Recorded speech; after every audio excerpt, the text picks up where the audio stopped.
One of my favorite techniques to do with the Clearsnap products is altering different art mediums to customize to what I like and what colors I want. A great way to do that is using our ink refills.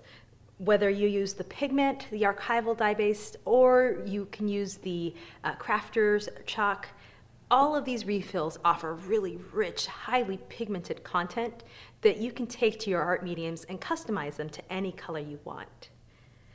Let me go ahead and show you just a couple of my favorites that I like to kind of play around with. I have an already started canvas here, and what I want to do is add just a nice little glaze as well as some texture to it. What I want to go ahead and start off first is showing you how to create a custom kind of decoupage medium that you can go ahead and colorize with your different ink refills. Go ahead and take,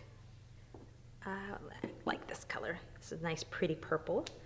And this is the Crafter's ink refill. What I'm going to do is just put just a small amount into my paint palette here. Because the Crafter's ink, and actually all of the ink refills are highly pigmented, you don't need a whole lot in order to get a really rich color.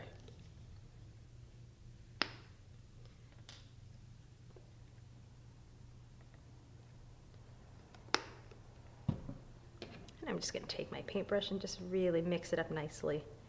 And this creates that really beautiful, nice custom glaze that I can go ahead and tint my project to whatever I like.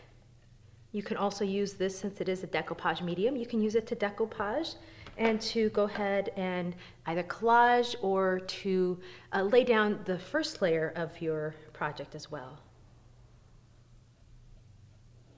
But you can see how it just adds a nice little tint. Nice little tint to your project. You can also take a paper towel and just rub it in as well. Because the decoupage medium is a really nice light product, you don't have to worry about it being too thick. But you can see how that gorgeous color just still comes through nicely with this medium.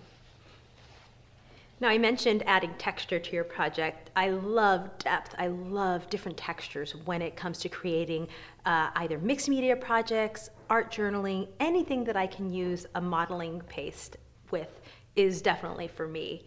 We're going to go ahead and use a heavy modeling paste here. And what I'm going to do is just go ahead and take my palette knife and just grab a little out so that I can colorize it.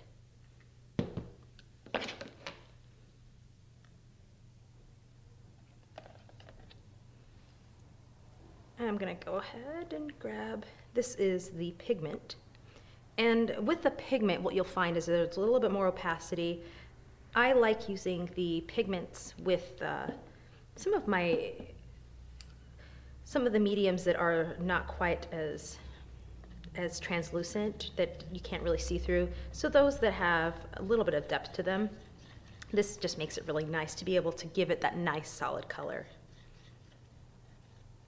Grab all this in. So you can see how I've taken just a regular plain old modeling paste and taken it to a totally different dimension by now adding just a rich color to it. All right. And you can take anything from stencils, you can take any sort of textures that you can find around and just apply this with your palette knife to your project. So let's just put this on the corner here so that you can kind of see where the difference is between with the different mediums working together here. And there we go. So we have a little bit of texture, we have a little bit of glazing. These ink refills are wonderful to be able to customize any sort of medium that you can find at an art shop or at a craft store. So definitely take this information and get creative with it. We would love to see what you come up with.